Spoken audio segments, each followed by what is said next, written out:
Namaste. Welcome to today's session on Savitri pranayama, its various talas and concepts and other matters related to that Savitri pranayama. Let us invoke the spirit of the great masters of the Parampara.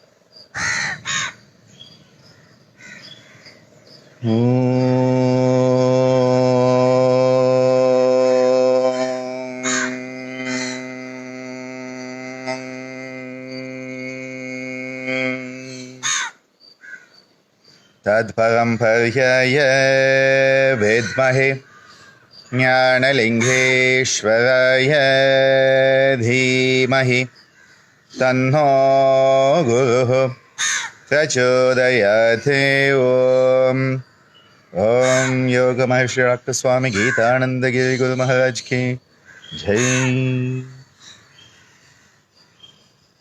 Yesterday, we looked at the concept of the Savitri pranayama and the different talas, the tala 1, tala 2, tala 3, tala 4, where the first tala is the basic 2-1-2-1, which we found is actually not really advised as a practice and more is just a physiological state that is going on in most people. In fact, my yoga research mentor, my dear Professor Madan Mohan sir, he used to often call Savitri pranayama as a physiological pranayama. Because when we breathe in and breathe out, it's not just in, out, in, out, in, out. There are natural gaps between the inhalation, exhalation. That is how the natural physiological respiration happens. And for him, as a physiologist and one of the most eminent physiologists in modern times, he felt that the Savitri pranayama is enabling the natural physiology to manifest in a more harmonious, healthy manner. And in early 1980s, Swamiji and he did path-breaking work on Savitri pranayama in Shavasana and how it lowers oxygen consumption and the metabolic rate. One of the pioneering works published in the journal of, at that time, the Indian Academy of Yoga, called the Yoga Review, which now doesn't exist, and so because of that, most people don't know about this paper. But if you're interested, the paper is there on the ICYER.com. Coming back, 4-2-4-2, which is the 2 tala, is where for a child, for somebody recovering from an illness, Swamiji has suggested it. And when it comes to the 6-3, we are starting to deal with a rhythm that enables emotional stability to manifest. A lot of people have till now been caught up with intelligence quotient, IQ. The quotient that measures your intelligence, that is calculated based on your intelligence and your chronological age. How old you are physically and how old you are mentally. And if both are the same, your IQ is basically 100 because you multiply by 100. So say my mental age says I'm 48 and my physical age says I'm 48, well, my IQ would be 100. But if my mental age is 80 and my age is 40, that's a 200 IQ, which doesn't really exist, okay? And most of the time it goes the other way. So intelligence quotient has been overrated all these days, and nowadays a lot of importance is placed on what is called emotional quotient, EQ, which actually attempts to measure the emotional maturity of the individual. And I think most of us would be retarded on that scale because emotionally immature adults run around this planet. Featherless bipeds, as the Greek philosophers called us as a race, very true. And I remember someone using a term which was an emotional imbecile. And that is how strong a term they used for many of the modern human beings. Coming back to it, So IQ, EQ, the next of course is spirituality quotient or spiritual quotient, which actually measures how mature we are spiritually. Again, most of us are going to be quite retarded on that, because spirituality is your relationship to your own self, the self that resides in others, and the self of the universe. So basically, 3 levels of relationship: with yourself, with others who are in the world, and the universe itself. And when all 3 are in a healthy state, you are going to be spiritually healthy. Your spiritual quotient is going to be healthy. But if you cannot be at ease with yourself, if you cannot be at ease with others, and if you cannot be at ease with the universe in which you live, well, spiritually you may be definitely quite retarded. And this is not a judgmental statement. This is just that we need to understand the actuality. Because most people think straight away that they want to go to the higher spiritual practices without, as Swamiji would say, and I'll keep that for my gangster yogi part, do the first things first. That will be a gangster yogi for today. I'll come back later with that one, if I remember it. Spirituality quotient is the next one. So, intelligence quotient, emotional quotient, spirituality quotient. And in order to enable us to be mature emotionally, the 6-3 rhythm is very useful. Because the 6-3 rhythm, what is the number 6? It is the number of responsibility. Who is a responsible adult? One who is emotionally mature. You see the connection? Everything is connected in the universe, and the more you start to see the connection, that is what the art and science of yantra is all about in the Gita and that tradition. Not about knowing what is the best business name or who you should marry to be the richest person in the world and all that. There are enough people out there selling those answers. Here the most important is to understand the interconnectivity between every component of the universe. So 6-3-6-3 enables us to take responsibility as a mature emotional being. Someone in whom the emotionality, which is your limbic system, has started to give way to the cortical part, which is the higher rationality, and the metacognitive part, which has viveka and vairagya. So viveka, vairagya are part of our prefrontal cortex. That is where the Ajna chakra comes in. Okay, so 6-3 has a pattern of working like that. What does the 8-4 do? It enables physical health. And as Swamiji so beautifully has put it in his step-by-step, promoting optimal health and enabling the body quietness and body meditation. The body needs to be still. It is only when we are still that the next process can happen. You are trying to build your house on shaky grounds, on shifting grounds.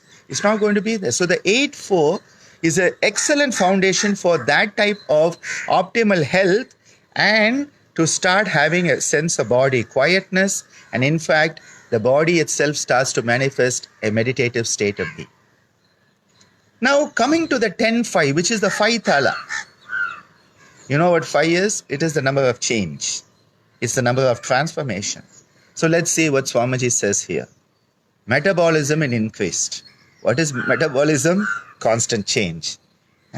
Metabolism involves both anabolic buildup and catabolic breakdown. But normally when we talk about metabolism, it's more about the increased metabolism, which means basically more a catabolic type of situation. Metabolism is dynamic. You cannot say I had metabolic activity yesterday. It has to be there every moment. And that is why the 5 thala, which is 10-5, enables one to attune your metabolism to the natural, healthy rhythm. Swamiji didn't make all of this up. All of this is very much connected to the different pieces that are there in the universe. And we think, Swamiji wanted to write a page and have a table and put this all. No.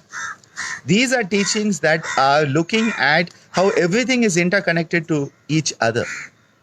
And that is why these are teachings that have never been out in public domain, just throwing it out like nonsense.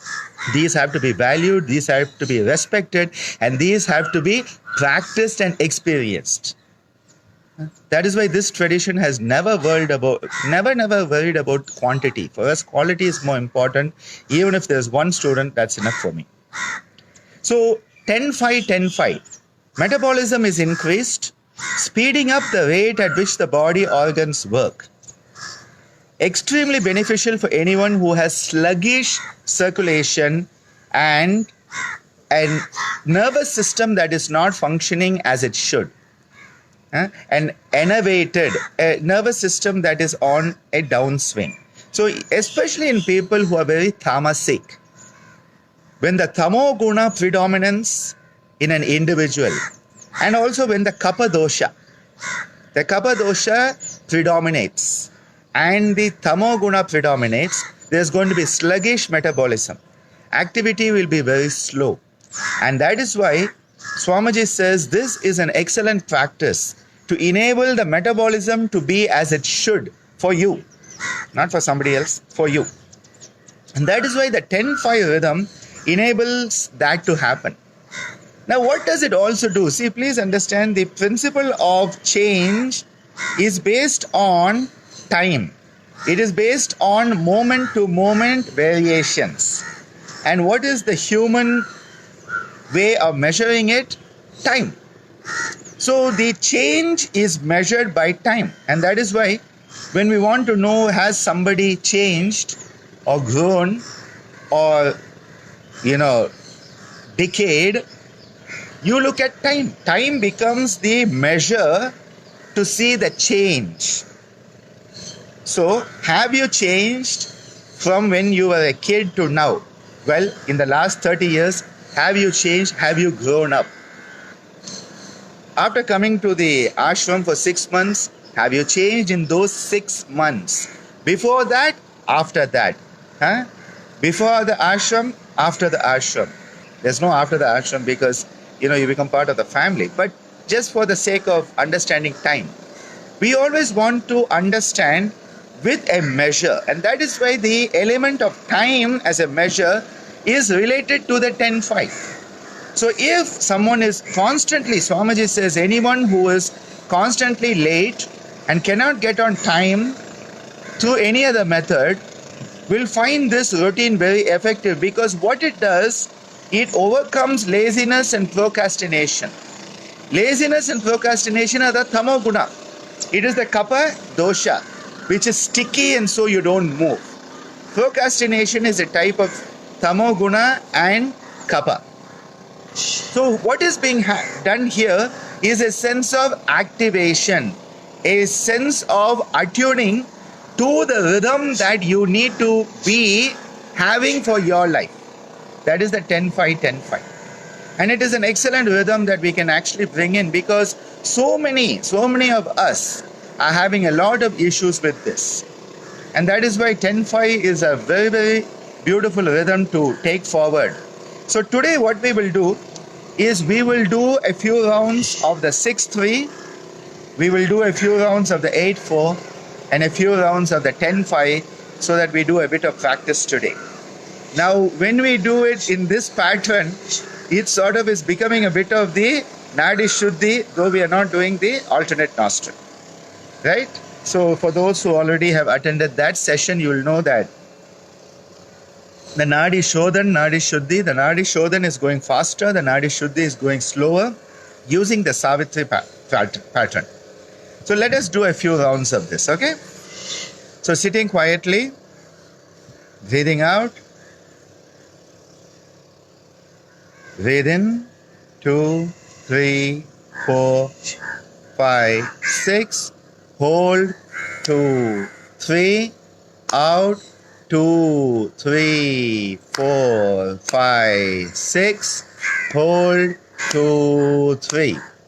In, 2, 3, 4, 5, 6. Hold, 2, 3.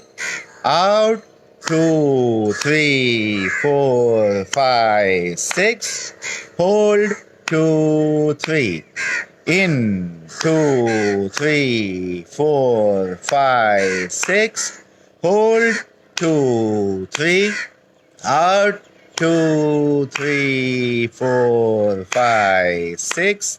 Hold, 2, 3. Okay. Now let's go on to the 8-4-8-4, the fourth tala. Okay. Breathing out. In, 2, 3, 4, 5, 6, 7, 8. Hold, 2, 3, 4. Out, 2, 3, 4, 5, 6, 7, 8. Hold, 2, 3, 4. In, 2, 3, 4, 5, 6, 7, 8. Hold, 2, 3, 4. Out, 2, 3, 4, 5, 6, 7, 8. Hold, 2, 3, 4. In, 2, 3, 4, 5, 6, 7, 8. Hold, 2, 3, 4. Out, 2, 3, 4, 5, 6, 7, 8. Hold, 2, 3, 4. In, 2, 3, 4, 5, 6, 7, 8. Hold, 2, 3, 4. Out, 2, 3, 4, 5, 6, 7, 8. Hold, 2, 3, 4. In, 2, 3, 4, 5, 6, 7, 8. Hold, 2, 3, 4. Out, 2, 3, 4, 5, 6, 7, 8. Hold, 2, 3, 4. Relax a few seconds, letting the normal breathing settle in, contemplating the changes that the 6-3 and the 8-4 patterns have brought about inside yourself.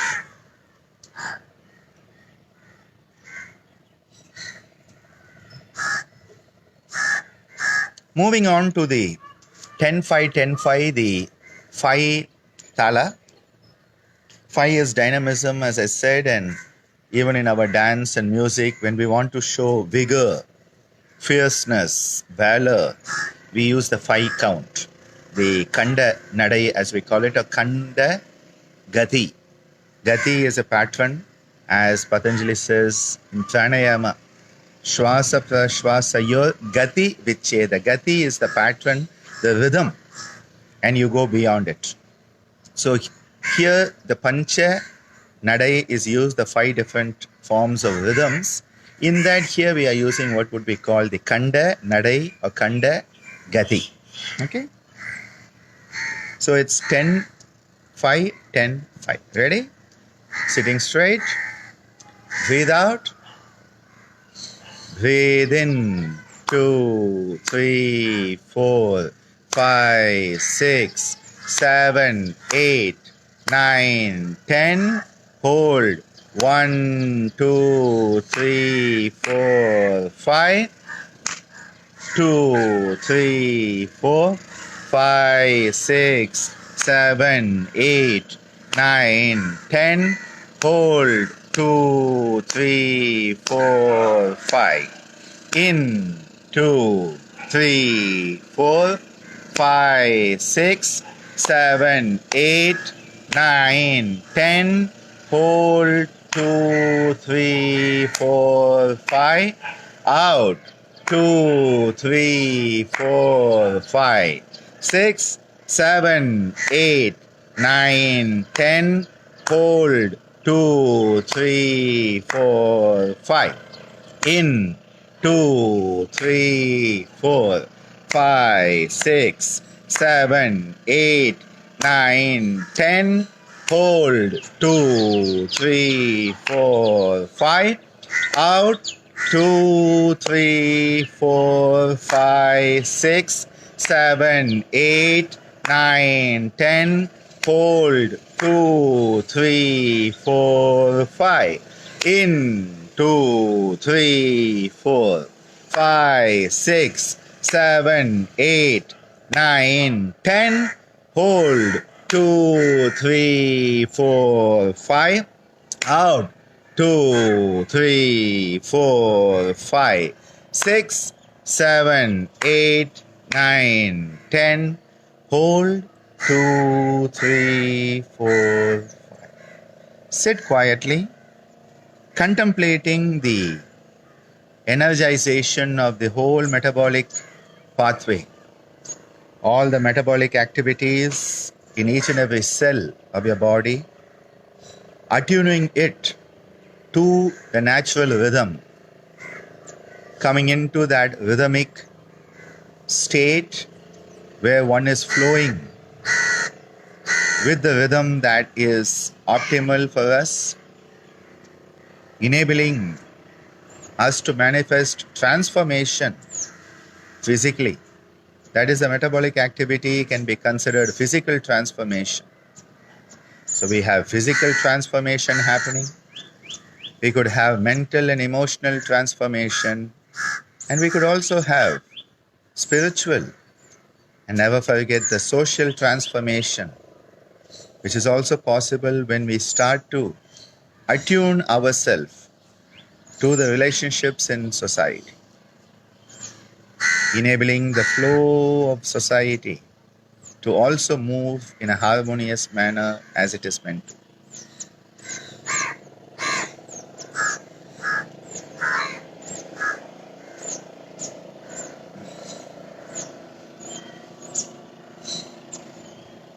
Thank you for joining me today for this continuation on Savitri pranayama. We'll continue the higher rhythms of 12, 14 and 16 over the next 2 days and continue this exploration with all of you being with me in the same place at the same time across the whole world.